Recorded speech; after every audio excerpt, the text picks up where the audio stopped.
దీన్ని ఇలా పట్టాలని తిప్పి మీ అభిమానానికి నా శిరస్సు వంచి నా కృతజ్ఞతలు తెలియజేసుకుంటున్నాను. ముఖ్యంగా ఈరోజు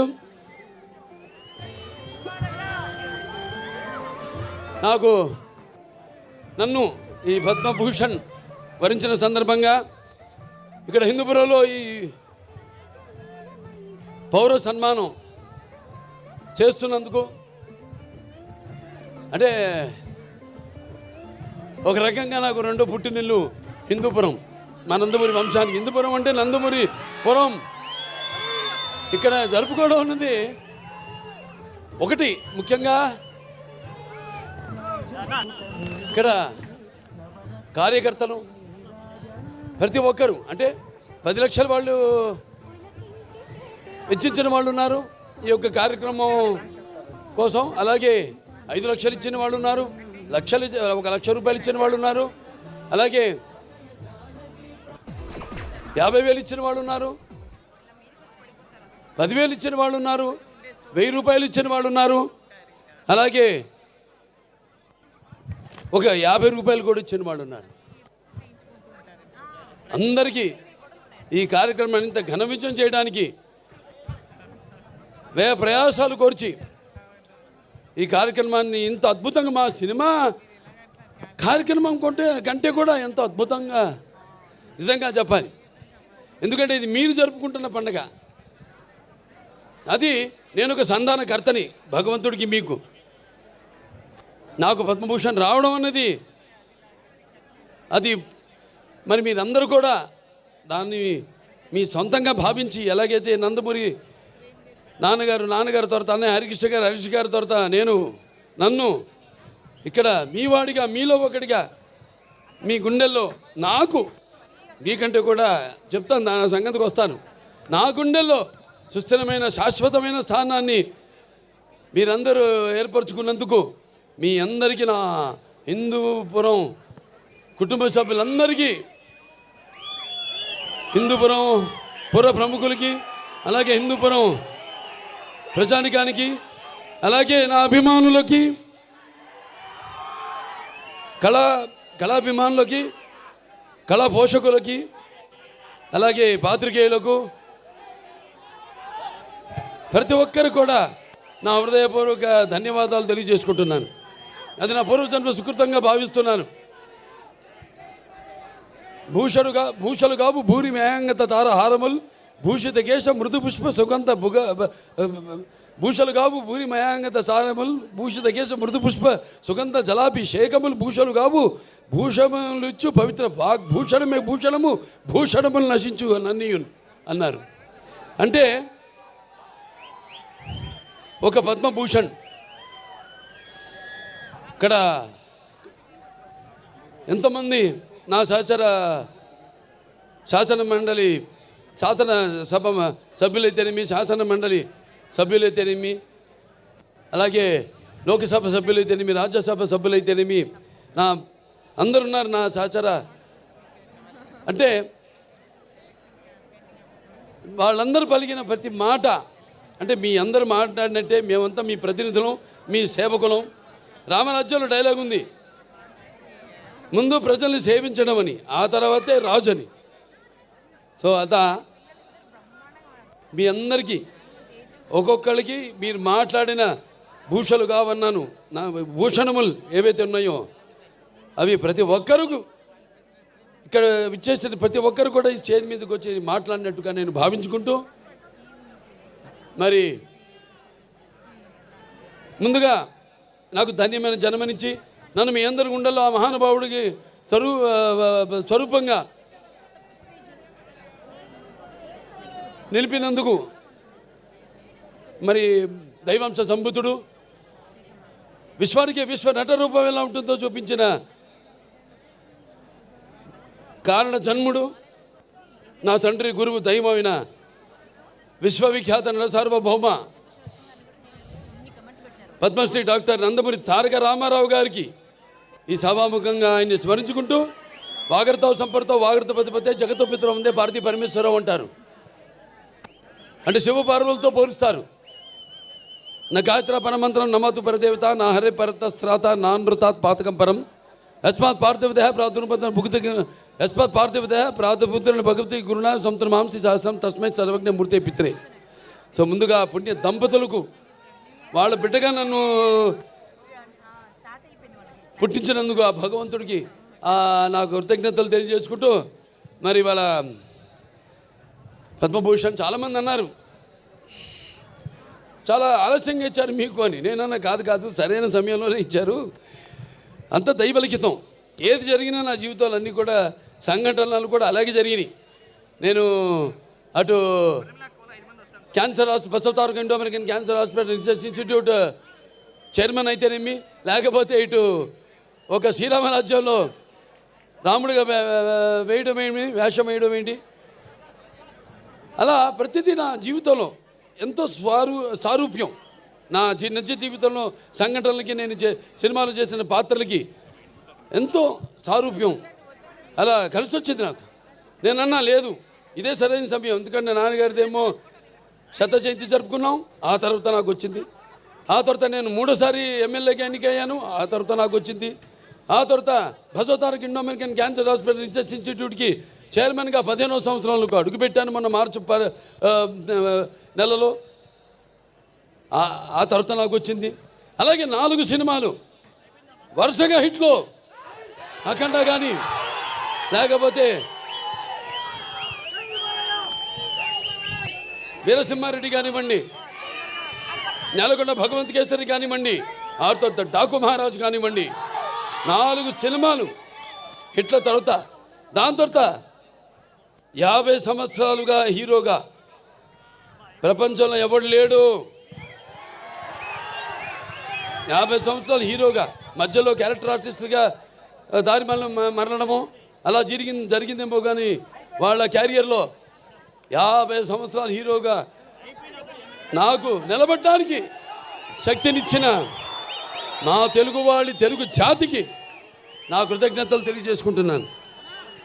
ఏదైనా ఇప్పుడు బాలకృష్ణ గురించి చాలా రకాలుగా మాట్లాడుకుంటారు. ఏం చూసి బాలకృష్ణకి అంత పొగరంటారు, నన్ను చూసుకునే నాకు పొదనైన పొగరంటాను. ఎవరు చూసి అంత ధైర్యం అని అంటుంటారు నన్ను చూసి.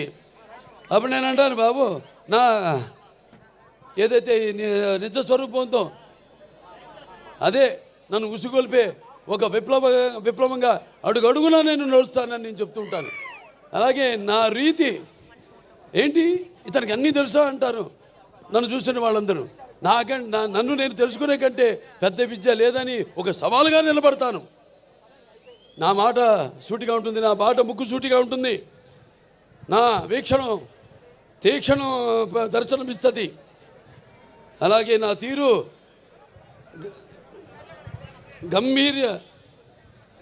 ఒక గాంభీర్య రూపంగా వెలుగుతూ ఉంటుంది. నన్ను మీరందరూ ఒక సినిమా నటుడుగానే కాదు నాకు తెలుసు, ఎందుకంటే నాలో ఉన్న ఒక మానవత్వం అయితేనేమి, నా వ్యక్తిత్వం అయితేనేమి, నాలో ఉన్న నీతి నిజాయితీ నిబద్ధత అయితేనేమి, లేకపోతే నాలో ఉన్న నిష్కల్మషం అయితేనేమి, వీటిలన్నిటితో ఇప్పుడే కాదు ఇంకా ముందు తరాలు కూడా నా అభిమానులు పుడుతూనే ఉంటారు. అంటే ఆత్మాభిమానమే నా చిరునామైనప్పుడు ఆత్మవిశ్వాసంతో నిలువెత్తుగా నేను నిలబడతానని మీ అందరికీ తెలియజేసుకుంటున్నాను. అదే మీరు హిందూపురం ప్రజలందరూ కూడా అవే చూపారు. మీరు కూడా ఆదరాభిమానాలు ఏదైతే నేను నాలో ఉన్న కోణాన్ని చెప్పాను, కోణాలన్నీ అలాగే మీరందరూ కూడా ఆ నీతి నిజాయితీ నిబద్ధత, ఆ నిష్కల్మషం, ఆ నా వ్యక్తిత్వాన్ని గౌరవించి ఆదరించి మీరందరూ కూడా 3వసారి ఒక నటుడైనంత మాత్రాన ఎమ్మెల్యే అవ్వాలని లేదు. వరుసగా ఎంతోమంది వచ్చారు రాజకీయాల్లోకి, ఇవాళ నామరూపాలు లేకుండా పోయారు, అడ్రస్ లేకుండా పోయారు. కానీ ఇవాళ ఇక్కడ పనులు చేశాం కాబట్టి నన్ను గెలిపించారు. ఊరికేదో సినిమా యాక్టర్ లేకపోతే రామారావు అబ్బాయి అయినంత మాత్రాన పనులు చేయాలి. ఎంతో కొంత మనం సమాజానికి కూడా మన వంతు బాధ్యత ఉంది ప్రతి ఒక్కరి మీద. అందరూ కూడా మన వంతు మనం సంపాదించిందే కాదు, ప్రజలకి ఎంత మనం తిరిగి సమాజానికి ఇచ్చాం, అన్నది చాలా ముఖ్యం. అప్పుడే మనం చరిత్రలో చిరస్థాయిగా నిలిచిపోవడం కోసం కాదు. ఎన్నో పాత్రలు చేశాను నేను, అద్భుతమైన పాత్రలు. నాన్నగారు కూడా చేయలేని పాత్రలు, చేయాలనుకున్నా చేయలేని పాత్రలు చేశాను. అందులో ముఖ్యంగా గౌతమిపుత్ర శాతకర్ణి సినిమా. ఆ సినిమా నాన్నగారు చేద్దామనుకున్నారు, కొన్ని అనివార్య కారణాల వల్ల చేయలేకపోయారు. ఆ సినిమాను నేను చేయడం తటస్థించింది. మరి ఇవాళ మనం ఉగాది జరుపుకుంటామంటే ఒక కాలమాన పట్టిక మన హిందువులకి మనం ఒక శకాన్ని ఏర్పరిచింది. ఆ శాలివాహన శకం, ఆ గౌతమిపుత్ర శాతకర్ణి. అలాగే సారే జహాసే హిచ్చా, అలాగే సారే జహాసే హెచ్చా హిందూ సీతా హమారా, హమ్ బుల్బులే ఇస్కే ఏ గుల్ సీతా హమారా. ఇక్కడ ఒక సర్వమత సౌభ్రాతృత్వానికి, రక్తానికి జాతి లేదు, మాంసానికి మతం లేదు, చర్మానికి కులం లేదు అని చెప్పడానికి ఒక నిదర్శనం, ఒక ఆదర్శం మన హిందూపురం. ఇక్కడ అందరూ ముస్లిం మైనారిటీలు అయితేనేమి, హిందువులు అయితేనేమి, క్రైస్తవులు అయితేనేమి, అందరూ కూడా ఒక కుటుంబ సభ్యులుగా అందరూ కూడా ఇక్కడ సమాజ స్థాపనం చేసి ఇక్కడ అందరూ ఒక మంచి చల్లని చక్కటి ప్రశాంతమైన వాతావరణంలో మనంతా ఉంటున్నాం. అది మన హిందూపురం ఒక గొప్పతనం. ఇక సినిమాల జోలికి వస్తే, ఈ నా నట జీవితంలో ఎన్నో పాత్రలు చేశాను, మీకు చెప్పాను. దానికి ఎన్నోసార్లు చెప్పాను. నాకున్న జ్ఞాన సంపదలో బ్రాహ్మణుని, ఐశ్వర్యంలో వయస్సుని, మంచిగా మాలని, మంచి ఎదురు తిరిగే మాదిగని, కష్టాన్ని నమ్ముకున్న కమ్మరిని, కొమ్మరిని, కంసాలిని, రజకుడిని, నాయ బ్రాహ్మణుని, కల్లుగీత కార్మికుడిని, కల్మషంలో అయితే యాదవుడిని, ఆపదలో ఆదుకునే వెలమని, వ్యక్తిత్వంలో రాజుని, అమ్మను మరిపించే కమ్మని, పౌరుషంలో రెట్టినని, ఇలా ప్రతి సినిమాలో ఒక్కొక్క ఏ కథ నచ్చితే చాలు, అందులో హీరోది ఏ వర్గం, మన తెలుగు జాతిలో అది కాదు. చరిత్ర సృష్టించాలన్న నేనే, దాన్ని తిరిగి రాయాలన్న నేనే. అదే నా నినాదం, అదే నా సంతకం. ఎన్నో అద్భుతమైన సినిమాలు. అందరూ నేను చాలాసార్లు అన్నా, నా రెండో ఇన్నింగ్స్ ఇప్పుడు మొదలైందని. చాలామంది ఏమంటారు, పాపం అంటే అది గ్రహపాటు. నేను వాళ్ళని ఒకళ్ళ పేరు పెట్టి కానీ వేలెత్తి కానీ నేను చెప్పడం లేదు. అది గ్రహపాటు. వాళ్ళు ఉచ్చ స్థాయి నుంచి, హీరో నుంచి మళ్ళీ క్యారెక్టర్ ఆర్టిస్టులుగా మారడం అది ఇది జరుగుతుంది. 4 హిట్లు ఇచ్చాం. రామారావు గారు నంబర్ 1 హీరో ఉండగా తెలుగు ఇండస్ట్రీలో, అంటే నిజం చెప్పాలంటే ఆయన పారితోషికం చూసుకుంటే, ఆయన చేసిన సంవత్సరానికి ఎన్ని సినిమాలు ఆ పారితోషికం లెక్కేసుకుంటే ఎవడు సూపర్ హీరో ఎవడు లేడంత పారితోషికం తీసుకున్నవాడు. అన్ని సినిమాలకి ఒక్కొక్కటి ఇండివిజువల్గా పారితోషికం ఉండొచ్చు ఎక్కువగా. అటువంటి సమయంలో ఆయన చలనచిత్ర పరిశ్రమ నుంచి నిష్క్రమించి సమాజం ఏదేవాళ్ళే, ప్రజలు ఏదేవాళ్ళు, నేను అందులో ఒక అర్చకుణ్ణి అని తెలుగుదేశం పార్టీని స్థాపించారు. అలాగే ఇప్పుడు 4 హిట్లు ఇచ్చిన తర్వాత నా రెండో ఇన్నింగ్స్ మొదలవుతుందని చెప్తున్నా. అది నేను చెప్పొచ్చేది. ఇప్పుడు చూపిస్తా ఇక్కడి నుంచి. అస్సలు చూడు, ఒకవైపే చూడు, రెండో వైపు చూడాలనుకోకు, తట్టుకోలేవు, మాడిపోతావు. ఇప్పుడు చూస్తారు, ఇక్కడి నుంచి చూపిస్తా. అసలు చలనచిత్ర పరిశ్రమ ఇక ముందు ఎటువంటి సినిమాలు, ఎటువంటి అంటే మీరు ఊహించని, మీకు మీ అంచెలకు కూడా అందని సినిమాలు ఎలా చేస్తారో ఇక మీరు చూస్తారు. అంటే ఇదంతా ఒక సినిమాలు చేసేయాలి ఎక్కువని కాదు, లేకపోతే నాకు వయసు అయిపోతుందని కాదు. ఆలోచనలు బాగా వేడివేడిగా ఉన్నప్పుడే పంచపక్ష పరమన్న పట్టించాలి. మన అందరూ అన్నారు, పంచకట్టలో ఎన్టీ రామారావు గారిని గుర్తు చేశారు మన పద్మభూషణ్ అని. దాంట్లో మన మంచి పద్యం ఉంది, శ్రీనారాయణ గారు రాశారు. దాంట్లో మరి పంచపక్ష పరమాన్నం ఉన్నా మన ఆంధ్ర ఏమంటే మనం గోంగూర పచ్చడి కోసం గుటకలేవాడు, గోంగూర పచ్చడి కోసం గుటకలేవాడు అదే కండువాలు అనేది గడపైన దాటని వాడు ఎవడయ్యా వాడు తెలుగువాడు ఇంకెవ్వడు మన ఇంటి వాడు అని. అలాగే మన భాష ఇందాక చాలామంది చెప్పారు డైలాగులని. మరి తెలుగు తేల ఎన్న దేశము తెలుగు ఏన తెలుగు వల్ల బుండ తెలుగు కండ ఎల్ల నృపులు కలిపి ఎరుగవే భాషాడి దేశ భాషలందు తెలుగు లెస్స. మరి మన భాషని మనం ఏమంటాం, బయట వాళ్ళు అంటారు ఇటాలియన్ ఆఫ్ ద ఈస్ట్ అని. మరి అటువంటి భాష మంది. ఆ భాషలో తెలుగు జాతిలో మనం పుట్టడం మన పూర్వజన్మ సుకృతం, మనందరం కనపడాలి. అలా తెలుగు భాష కూడా మనం మాట్లాడుతున్నందుకు మనం ఎంతో ఆనందించాలి. సో అటువంటి ఈ యొక్క పద్మభూషణ్ సరే నాకు కోరిక తీరుతుంది, అది నాకు కూడా తెలుసు. ఎందుకంటే సమాజంలో ఎన్నో సంస్కరణలు తెచ్చారు చాలామంది, నేను కాదన్ను. సమాజంలో చాలామంది ఎన్నో సంస్కరణలు తెచ్చారు.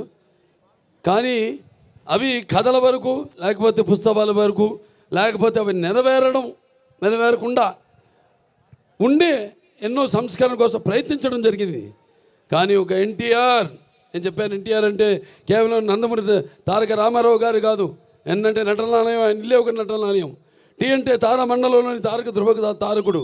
ఆర్ అంటే రారాజు రాజర్షి రాజకీయ దురంధరుడు రమణ కమనీయ సౌమ్య గుణధాముడు ఎన్టీఆర్ అని.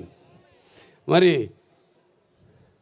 ఆయన నిరుపేదలకు అట్టడుగున దారిద్ర రేఖ దిగువ ఉన్న వారందరికీ కనీస అవసరాలైన గూడు గుడ్డ ఇచ్చిన ఒక మహానుభావుడు నందమూరి తారక రామారావు గారు. సరే, ఆయన బిడ్డగా, ఆయన ఒక ఆర్టిస్ట్గా, ఆయన వారసుడిగా దాన్ని పరంపరను ముందుకు తీసుకెళ్ళడం, అలాగే ప్రజాసేవలోకి ఎమ్మెల్యేగా అయితేనేమి, లేకపోతే బసవంతారక ఇండో అమెరికన్ క్యాన్సర్ హాస్పిటల్ అయితేనేమి, లేకపోతే నా ఎన్బికే ట్రస్ట్ ద్వారా అయితేనేమి, నేను ఒక్కడనే కాదు, భావస్తురాణి జన్మాంతర సహృదాణి అన్నాడు మహాకవి కాళిదాసు. అంటే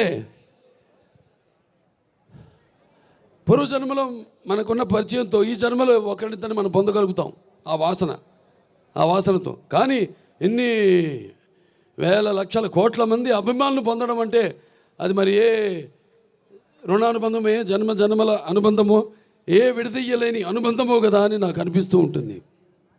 మరి వాళ్ళ నా అభిమానులు కూడా ఎంతోమంది సోషల్ మీడియా ద్వారా నేను చేస్తున్న కార్యక్రమాలు అయితేనేమి, మంచికి సోషల్ మీడియాని మంచిగా దాన్ని వాడుకుంటూ ఆ మాధ్యమాన్ని ప్రజల్లో ఒక చైతన్యం తీసుకొస్తున్నారు.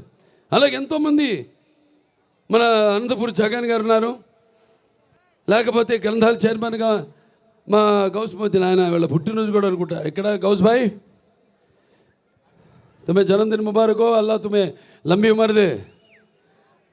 అలాగే ఇంకా చాలామంది ఉన్నారు, మోతీలాల్ గారు ఉన్నారు, కర్నూలు ఫ్యాన్స్, క్యాన్సర్ పేషెంట్స్, ఈ బ్లడ్ క్యాన్సర్, థాలసీమియా చిన్నపిల్లలకి వాళ్ళందరూ కూడా సేవలు అందిస్తున్నారు. సో అది వాళ్ళందరూ నాకు అభిమానులను చెప్పుకోవడానికి నాకెంతో గర్వంగా ఉంది, నా వారసులను చెప్పుకోవడానికి నాకు గర్వంగా ఉంది. అంటే నేను చెప్పాను నాకు తరతరాలుగా నా అభిమానులు పుడుతూనే ఉంటారు అని. ఈ కార్యక్రమాలు మేమందరం కూడా ఇలాగే కొనసాగిస్తాము, అలాగే ఈ యొక్క పరంపరను అలాగే కొనసాగిస్తాం. ఈ సేవా కార్యక్రమాలన్నింటినీ కూడా నాదొకటే, అది కూడా నేను చెప్పాను ఇందాక జరిగి తీరుతుందని. రామారావు గురించి మాట్లాడినప్పుడు ఆయనకి భారతరత్న, అది ప్రతి తెలుగువాడి కోరిక. ఆయనకి భారతరత్న ఇచ్చి వారికి ముందుగా నా కృతజ్ఞతలు తెలియజేసుకుంటూ నాకు పద్మభూషణ్ ఇచ్చినందుకు, నా కార్యక్రమాలు కానీ ఆర్టిస్ట్గా ఇచ్చారు పద్మభూషణ్. సరే, సంతోషం.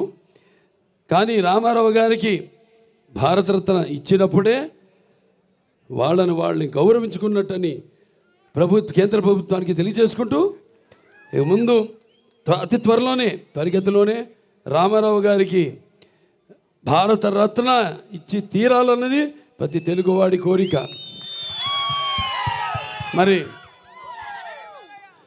ఎన్నో సినిమాలు చేయడానికి నన్ను సాహసించి నా మీద నమ్మకంతో అటు నా నిర్మాతలైతేనేమి, లేకపోతే నా దర్శకులైతేనేమి, అలాగే సినిమాకి పనిచేసిన ప్రతి సాంకేతిక నిపుణులైతేనేమి, లేకపోతే పంపిణీదారులు అయితేనేమి, అందరూ కూడా కష్టపడటం వల్లే, అంటే కృషితో నాస్తి దుర్భిక్షం, సమిష్టి కృషి, వీళ్ళందరూ కృషితోనే ఈరోజు ఎన్ని విజయాలు నేను సాధించగలిగాను. అంటే నా అభిమానులు ఉన్నారు, నా విజయాలకు వాళ్ళు ఎప్పుడు కృంగిపోలేదు. నా విజయాలకు సరే, ఇక నా విజయాలు మామూలు విజయాలు కావు, దబిడి దిబిడే. ఇవాళకి ఒక నరసింహనాయుడు ఉంది, సమరసింహారెడ్డి ఉందంటే ఇప్పుడు కూడా భారతదేశపు చలనచిత్ర పరిశ్రమలో ఏ చిత్రాలు కూడా ఆ రికార్డులను ఇప్పుడు దాకా దగ్గరికి కూడా రాలేదు. అది మన చరిత్ర. మనం ఏంటంటే ఎప్పుడు కొత్తదనం ఆస్వాదిస్తాం. కొత్తదనాన్ని అది నాన్నగారి నుంచి కూడా అది జరుగుతూనే ఉంది. ఆయన ముందు ధైర్యం చేసేవారు. ఎందుకంటే మనం ప్రతిరోజు వాడే నిత్యావసర వస్తువులం, ఆర్టిస్ట్ అన్న వాళ్ళం. మరి మేము ఒక కొత్త మార్కెట్ చూస్తున్నాం, ఎంత కాంపిటీషన్ ఉందో. కాంపిటీషన్ అంటే మా ఆలోచనల కాంపిటీషన్ కాదు. వేరే వాళ్ళకైతే వాళ్ళ భుక్తికి లేకపోతే వాళ్ళ ఉనికికి ఒక కాంపిటీషన్. మాకు మీరుండగా నా కాంపిటీషన్ ఏంటి? నేను ఎప్పుడు అందిస్తూనే ఉంటాను, నాన్నగారి నుంచి కూడా వాటి మీరు ఆదరిస్తూనే ఉంటారు.